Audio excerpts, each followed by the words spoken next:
శ్రీమాత్రే నమః. 167వ శ్లోకం. వీరగోష్ఠీ ప్రియా వీరా నైష్కర్మ్యానాదరూపిణీ విజ్ఞానకలనా కల్యా విదగ్ధా బైందవాసనా. వీరగోష్ఠీ ప్రియా, వీరా గోష్ఠి ప్రియా. ప్రియా అంటే ఇష్టము, గోష్ఠి అంటే సభ అని అర్థం అన్నమాట. అలాగే వీరా అంటే వీరులు, వీరుల యొక్క సభ అంటే ఇష్టముగా కలిగినటువంటిది అని ఈ నామం యొక్క అర్థం. ఇంతకు ముందు నామాల్లో మనం వీరులు అంటే మాయను జయించి ఆత్మజ్ఞానమును పొందినవారు అని మనం అర్థం చెప్పుకున్నాము. మరి అటువంటి వారి కూడియుండు గోష్ఠి అంటే చర్చ, సభ సాగించుటయందు ఇష్టమును కలిగి ఉన్నటువంటిది అని ఈ నామము యొక్క అర్థం అన్నమాట. అందుకనే ఆ జగన్మాతను వీరగోష్ఠీ ప్రియా అని మనం స్తుతించుకుంటున్నాము. తర్వాత నామం వీరా, వీర్యవతి స్వరూపురాలు అని అర్థం. భర్త పుత్ర సంతతి కలుగునటువంటి స్త్రీకి వీర్యవతి అంటే వీరురాలు అని పేరు కలదు. దేవి కూడా అటువంటి స్వరూపమును కలిగి ఉన్నదని అర్థం అన్నమాట. మరొక విధంగా చెప్పాలి అంటే భర్త పుత్ర సంతతి కలిగినటువంటి స్త్రీల యందు ఉండునటువంటి అంతర్యామి స్వరూపురాలుగా దేవిని భావించవచ్చును. కాబట్టి ఆ జగన్మాతను మనం వీరా అనే నామముతో ఇక్కడ స్తుతించుకుంటున్నాము. తర్వాత నామం నైష్కర్మ్య, కర్మరహితురాలు. నైష్కర్మ్య, కర్మ్య అంటే కర్మ, నైష్కర్మ్య అంటే కర్మరహితురాలు. ఇంకొక విధంగా వేదోక్త కర్మ స్వరూపమును కలిగి ఉన్నను ఆ కర్మఫలములు అంటనట్టిది అని ఈ నామం యొక్క అర్థం మనం ఇక్కడ గ్రహించాలి. ఇక్కడ దేవి యొక్క ముందు నామాల్లో మనం అర్థములను మరొకసారి గుర్తు చేసుకుంటే ఈ సమస్త జగత్తునందు ఉన్నటువంటి ఇతర శక్తులకు ఏవైతే గుణములు కలవో అవన్నీ కూడా ఆ జగన్మాతకు లేవు అని మనం ఇంతకుముందు చెప్పుకున్నాము. కాబట్టి ఏవైతే ఇతర శక్తులకు గుణములు కలవో అవన్నీ కూడా లేనటువంటిది దేవి. కాబట్టి పాపపుణ్యములను కర్మలకు దేవి లోను కానటువంటిది అని మనం ఇంతకు ముందు కూడా చాలాసార్లు చెప్పుకున్నాము. మరి నిర్వికార స్వరూపిణి వేదత్రయీ అయినటువంటి దేవి వేదములందు ఏవైతే ధర్మములు చెప్పబడుచున్నవో ఆ ధర్మములన్నీ కూడా తన స్వరూపమే కనుక వాటి చేత దోషపూరితము కానటువంటిది అని మనం ఇక్కడ గ్రహించాలి. అలాగే ఇంకొక విధంగా చూస్తే వాటి చేత అంటే ఏ ధర్మాలు ఉన్నాయో ఆ ధర్మాల చేత నిర్ణయింపబడినటువంటి పరమాత్మ స్వరూపమే దేవి. కనుక దేవి కర్మరహితురాలు అని మనం ఇక్కడ గ్రహించాలి. దేవికి ఎలాంటి కర్మ కూడా అంటదు, దరి చేరదు అని మనం ఇక్కడ గ్రహించాలి. కాబట్టి ఎలాంటి కర్మలు కూడా ఆ తల్లి దరి చేరవు. కాబట్టి కర్మరహితురాలు అని మనం జగన్మాతను నైష్కర్మ్య అనే నామముతో స్తుతించుకుంటున్నాం. తర్వాత నామం నాదరూపిణి. రూపిణి అంటే స్వరూపురాలు, నాద అంటే నాద స్వరూపురాలు లేదా పరమాత్మ స్వరూపము. పరమాత్మ స్వరూపం నుండి ఆదిగా ఉద్భవించినట్టు కేవల నాద స్వరూపురాలు ఆ జగన్మాత అని మనం ఇక్కడ గ్రహించాలి. పరమాత్మ స్వరూపము నుండి ఆదిగా అంటే మొదటగా కేవల నాదము ఉద్భవించిందంట. అంటే మనం ఇంతకుముందు చెప్పుకున్న ఓంకారం, ఇట్లా మొదలు ఓంకారం, తర్వాత నాదాలు, ఇలా ప్రతిదీ ఆ తర్వాత ప్రణవము, నాదము తర్వాత ప్రణవము ఉద్భవించిందంట ఓంకారం. ఆ తర్వాత వేదములు ఆఖరుగా నామ జగత్తు ఉద్భవించింది అని చెప్పి మనం ఇంతకుముందు కూడా చెప్పుకున్నాము. కనుక పరమాత్మ స్వరూపము నుండి ఆదిగా పుట్టినట్టి నాదస్వరూపురాలు కాబట్టి ఆ జగన్మాతను నాదస్వరూపిణి అనే నామముతో మనం ఇక్కడ స్తుతించుకుంటున్నాము. తర్వాత నామం విజ్ఞాన కలన. కలన అంటే స్వరూపురాలు, విజ్ఞాన అంటే జ్ఞానము, జ్ఞాన స్వరూపురాలు అని ఇక్కడ అర్థం అన్నమాట. మరొక విధంగా బ్రహ్మ సాక్షాత్కారమును పొందినటువంటిది అని కూడా చెప్పుకోవచ్చు. అలాగే ఆత్మ సాక్షాత్కార స్వరూపిణి అని కూడా మనం ఇక్కడ చెప్పుకోవచ్చు అన్నమాట. అంటే ఏంటంటే ఆత్మజ్ఞానమునకే విజ్ఞానము అని పేరు ఉన్నది. మరి ఆత్మజ్ఞానము కలిగినటువంటిది కాబట్టి, అంటే ఆత్మయే బ్రహ్మస్వరూపము కనుక దేవి అటువంటి సాక్షాత్కారమును పొంది ఉన్నటువంటిది అని మనం ఇక్కడ గ్రహించాలి. కాబట్టి ఆ జగన్మాతను విజ్ఞాన కలన అనే నామముతో మనం స్తుతించుకుంటున్నాము. తర్వాత నామం కళ్యా. కళ్యా అంటే ఇక్కడ కళ్యా శబ్దమునకు స్త్రీలింగమందు కళ్యాణము అంటే మంగళకరము అని, అలాగే కాదంబరి అంటే మధ్యము అను 2 అర్థములు ఉన్నాయి అన్నమాట. మనం ఇక్కడ కళ్యా అంటే మంగళ స్వరూపురాలు అని మనం గ్రహించాలి. మరి పురుషలింగమునందు రోగరహితుడు అంటే రోగములు లేనటువంటి వాడు, దక్షుడు ప్రజాపతి లేదా కార్యముల అందు దక్షత కలవాడు అను 2 అర్థములు ఉన్నాయి. కళ్యా శబ్దమునకు స్త్రీలింగమందు కళ్యాణము, కాదంబరి అంటే 2 అర్థాలు ఇక్కడ ఉన్నాయి అన్నమాట. మరి నపుంసక లింగమందు స్వర్గము అంటే ఇంద్రలోకము, ప్రాతకాలము అంటే సూర్యోదయం సూర్యాస్తమయ కాలములు అను 2 అర్థాలు ఉన్నాయి. కాబట్టి ఇక్కడ మనం కళ్యా శబ్దమునకు మంగళ స్వరూపురాలు అని అర్థమును గ్రహించి ఆ జగన్మాతను కళ్యా అనే నామముతో మనం స్తుతించుకుంటున్నాము. తర్వాత నామం విదగ్ధ.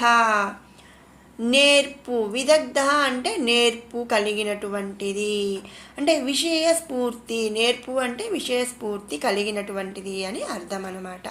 అంటే ఏ కార్యమునైనా సరే జయించగలిగినటువంటి విషయ జ్ఞానమును కలిగి ఉన్నటువంటి శక్తి స్వరూపురాలు అని మనం ఇక్కడ అర్థం చేసుకోవాలి. మరి మనం మామూలుగా చెప్పేటప్పుడు కానీ అట్లా మాట్లాడేటప్పుడు మనం వింటూ ఉంటాం కదండి, ఫలానా వాళ్ళు చాలా నేర్పుగల వాళ్ళు, ఫలానా అమ్మాయి లేదా ఫలానా అబ్బాయి చాలా నేర్పుగా వ్యవహరిస్తారు, ఏ విషయమైనా సరే తొందరపడకుండా నేర్పుగా వ్యవహరిస్తారు, నేర్పు కలిగి ఉంటారు అని ఇలా మనం వింటూ ఉంటాం. అంటే నేర్పు అంటే విషయ స్ఫూర్తి. ఏ విషయాన్నైనా ఏ కార్యమునైనా సరే వాళ్ళు జయించగలిగినటువంటి విషయ జ్ఞానం ఉంది అని అర్థం. కాబట్టి మరి సమస్త సృష్టికి కూడా జగన్మాత, అందరికన్నా కూడా ముందు ఆది బిందువు అయినటువంటి ఆ జగన్మాత నేర్పు కలిగినటువంటిది అని ఇక్కడ విదగ్ధ అనే నామముతో ఆ జగన్మాతను మనం స్తుతించుకుంటున్నాం. తర్వాత నామం బైందవాసన. ఆసన అంటే ఆసనముగా, బైందవ అంటే బిందు స్వరూపములను ఆసనముగా కలిగి ఉన్నది అని ఇక్కడ అర్థం అన్నమాట. బైందవము అంటే బిందువు, ఆసన అంటే ఆసనము. దేవి శ్రీచక్ర మధ్యమునందు బిందు స్వరూపిణి అయి ఉన్నదని మనం ఇంతకుముందు నామాల్లో చెప్పుకున్నాం. కాబట్టి బిందువు నందు ఉండునట్టిది అని మనం ఇక్కడ గ్రహించాలి. మరి బైందవాసన అగును కనుక సకల జగత్తు బిందువుల యొక్క సమూహము అని మనం అర్థం చేసుకోవాలి. అటువంటి బిందువుల యొక్క రూపమును దేవి ధరించి ఉన్నది, లేదా సకల సృష్టి అందు కల జీవుల యందు ఉండు బిందువులనందు ఉన్నటువంటి అంతర్యామి దేవియే అని మనం ఇక్కడ గ్రహించాలి. కాబట్టి ఆ జగన్మాతను బిందు స్వరూపముగా భావించి బైందవాసన అనే నామముతో మనం ఇక్కడ స్తుతించుకుంటున్నాము. 168వ శ్లోకం. తత్వాధికా తత్వమయీ తత్వమర్ధస్వరూపిణి సామగాన ప్రియా సౌమ్య సదాశివ కుటుంబిని. అధిక అంటే అధికురాలు, తత్వ అంటే తత్వముల కంటే అధికురాలై ఉన్నట్టిది అని ఈ నామం యొక్క అర్థం. ఇక్కడ తత్వము అంటే ప్రళయము వరకు ఉండునట్టిది అని మనం ఇంతకుముందు ఒకసారి కూడా చెప్పుకున్నాము. మరి అవి ఏంటి అని అంటే ప్రళయము వరకు ఉండునటువంటి తత్వములు మొత్తం 36. అవి ఏంటి అంటే తన్మాత్రలు 5, పంచమహాభూతములు 5, జ్ఞానేంద్రియములు 5, ప్రాణాది వాయువులు 5, సప్తధాతువులు 7, మాయ, శుద్ధ విద్య మొదలగు 36 కలిపి తత్వములు అని అంటారు. ఈ తత్వములే జగత్తునందు ఉన్నటువంటివి. ఇవి మహాప్రళయ కాలమునందు జగత్తును దేవి యందు లయమగునంత వరకు మాత్రమే మిగిలి ఉంటాయి. దేవి మహాప్రళయమునకు సాక్షి అని చెప్పుట చేత ఈమె తత్వముల కంటే కూడా అధికురాలని గ్రహించవచ్చనమాట. మరి మనం ఇంతకుముందు నామాల్లో గనక చెప్పుకున్నది గుర్తు తెచ్చుకుంటే ఆ జగన్మాత ఈ సమస్త సృష్టి కంటే కూడా ముందు ఉద్భవించింది. అలాగే మహాప్రళయ కాలమందు ఆ మహాప్రళయానికి అలాగే పరమశివుడు చేసే తాండవానికి సాక్షిగా ఆ జగన్మాత మాత్రమే ఉంటుంది. ఇక మిగిలిన సమస్త జగత్తు కూడా మహాప్రళయ కాలంలో లయమైపోతుంది, అంటే నాశనమైపోతుంది అని మనం చెప్పుకున్నాము. మరి అలాంటప్పుడు ఈ తత్వముల కంటే కూడా ఆఖరుగా అంటే ఇంకా ఎక్కువగా జగన్మాత ఉంటుంది కాబట్టి తత్వము కంటే కూడా అధికురాలు అని మనం ఇక్కడ గ్రహించాలి. కాబట్టి ఆ జగన్మాతను తత్వాధిక అనే నామముతో మనం స్తుతించుకుంటున్నాము. తర్వాత నామం తత్వమయి. మయి అంటే నిండి ఉన్నది, తత్వ అంటే తత్వము, తత్వములతో నిండి ఉన్నట్టిది అని మనం ఇక్కడ అర్థం అన్నమాట. మరొక విధంగా తత్వములతో కూడి ఉన్నటువంటి స్వరూపురాలు అని కూడా మనం చెప్పుకోవచ్చు. మరి ముందు నామంలో మనం చెప్పుకున్నట్లు 36 తత్వములను కలిగి ఉన్నటువంటిది అని ఇక్కడ మనం చెప్పాలి.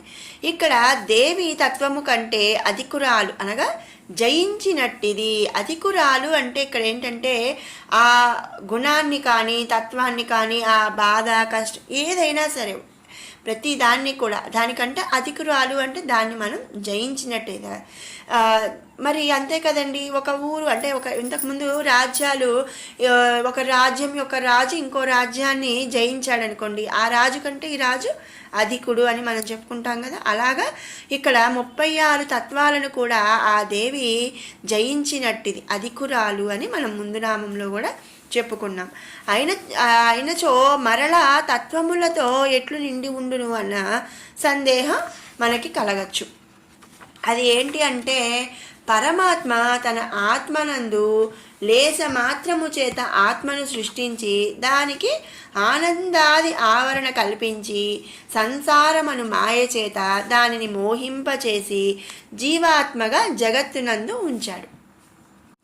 అంటే ఏంటంటే మనం ఇంతకుముందు చెప్పుకున్నాం కదండి, ఆ తల్లే అందరికీ సమస్త జగత్తుకు కూడా మాయా అనే అజ్ఞాన్ని కలిగిస్తుంది. వాళ్ళకి సంసారం అనే మాయను ఆ తల్లే ఇస్తుంది. మళ్ళీ ఆ సంసారం అనే మాయ నుండి ఆ జగన్మాతే మనల్ని బయటికి తీసి మోక్షాన్ని ప్రసాదిస్తుంది అని ఇంతకుముందు కూడా చెప్పుకున్నాం.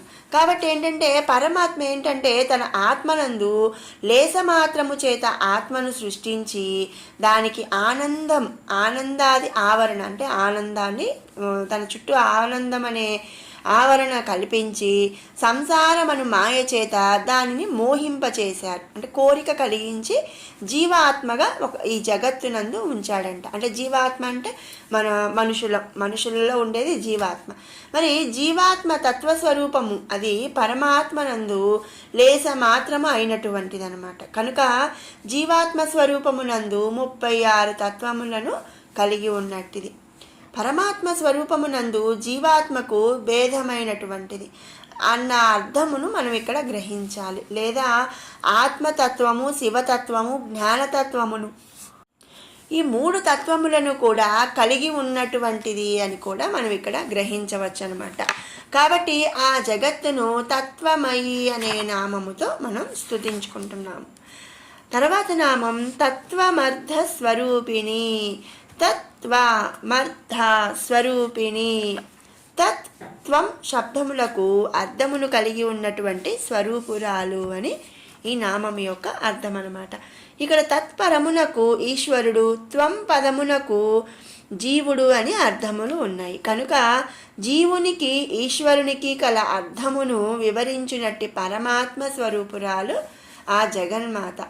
ముందు నామములందు చెప్పినట్లు శివతత్వమును ఆత్మతత్వమును అర్థమును తెలియచెప్పున్నటువంటి జ్ఞానతత్వమును కలిగి ఉన్నటువంటిది అని మనం ఇక్కడ అర్థం చేసుకోవాలి. కాబట్టి ఆ జగన్మాతను తత్వమర్థ స్వరూపిణి అనే నామముతో స్తుతించుకుంటున్నాము. తర్వాత నామం సామగాన ప్రియా. సామగాన ప్రియా, ప్రియా అంటే ఇష్టము. సామగానమందు ఇష్టము కలిగి ఉన్నటువంటిది. అంటే ఏంటంటే సామవేదము గానము చేయుటనందు ఇష్టమును కలిగి ఉన్నటువంటిది. అందుకని ఆ జగన్మాతను మనం సామగాన ప్రియ అనే నామముతో స్తుతించుకుంటున్నాము. తర్వాత నామం సౌమ్య సోమ్య. ఇక్కడ సౌమ్య సోమ్య అంటే సోమమునందు ఇష్టము కలిగినది. సౌమ్య అంటే సోమము, సోమము అంటే చంద్రుడు, చంద్రుని కిరణముల వెలుగు అని ఇక్కడ అర్థం అన్నమాట. లేదా మరొక విధంగా చెప్పుకోవాలి అంటే అమృతము అటువంటి వాటి యందు ఇష్టమును కలిగినది అని కూడా మనం చెప్పుకోవచ్చు. మరి ముందు నామమునందు సామవేదమునందు ఇష్టము కలదని చెప్పుట చేత సోమయాగమునందు ఇష్టము కలిగి ఉన్నటువంటిదని మనం ఇక్కడ అర్థాన్ని గ్రహించాలి. కాబట్టి ఆ జగన్మాతను సౌమ్య సోమ్య అనే నామముతో స్తుతించుకుంటున్నాము. తర్వాత నామం సదాశివ కుటుంబిని.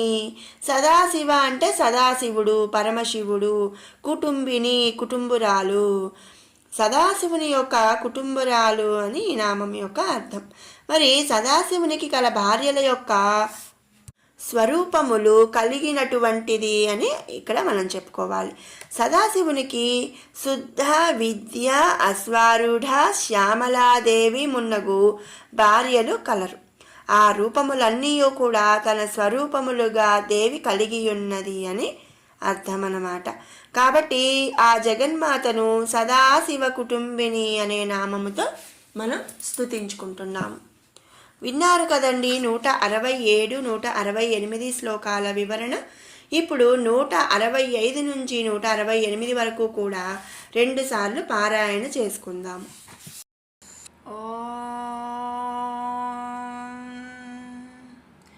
ధ్యానం అరుణాం కరుణాతరంగితాక్షీం ధృతపాశాంకుశపుష్పబాణచాపాం అణిమాధిభిరావృతాం మయూకైః అహమిత్యేవ విభావయే భవానీం. ధ్యాయేత్ పద్మాసనస్థాం వికసితవదనాం పద్మపత్రాయతాక్షీం హేమాభాం పీతవస్త్రాం కరకలితలసద్ధేమ పద్మాం వరాంగీం సర్వాలంకారయుక్తాం సకలమభయదాం భక్తనమ్రాం భవానీం శ్రీవిద్యాం శాంతమూర్తిం సకలసురనుతాం సర్వసంపత్ప్రదాత్రీం సకుంకుమవిలేపనామళికచుంబికస్తూరికాం సమందహసితేక్షణాం ససరచాపపాశాంకుశాం అశేషజనమోహినీ మరుణమాల్యభూషోజ్వలాం జపాకుసుమబాసురాం జపవిధౌ స్మరేదంబికాం. ధర్మాధారాధనాధ్యక్ష ధనధాన్య వివర్ధిని విప్రప్రియా విప్రరూపా విశ్వభ్రమణకారిణి విశ్వగ్రాసా విద్రుమాభా వైష్ణవీ విష్ణురూపిణి అయో నిర్యోని నిలయా కూటస్థాకులరూపిణి వీరగోష్ఠీ ప్రియా వీరా నైష్కర్మ్యానాదరూపిణి విజ్ఞానకలనా కల్యా విదగ్ధా బైందవాసనా తత్వాధికా తత్వమయీ తత్వమర్థస్వరూపిణి సామగాన ప్రియా సౌమ్యా సదాశివ కుటుంబిని. మరొక మారు పారాయణ చేసుకుందాము. ధర్మాధారాధనాధ్యక్ష ధనధాన్య వివర్ధిని విప్రప్రియా విప్రరూపా విశ్వభ్రమణకారిణి విశ్వగ్రాసా విద్రుమాభా వైష్ణవీ విష్ణురూపిణి అయోనిర్యోని నిలయా కూటస్థా కులరూపిణి వీరగోష్ఠీ ప్రియా వీరా నైష్కర్మ్యానాదరూపిణి విజ్ఞానకలనా కల్యా విదగ్ధా బైందవాసనా తత్వాధికా తత్వమయీ తత్వమర్థస్వరూపిణి సామగాన ప్రియా సౌమ్యా సదాశివ కుటుంబిని. ఓం శ్రీమాత్రే నమః.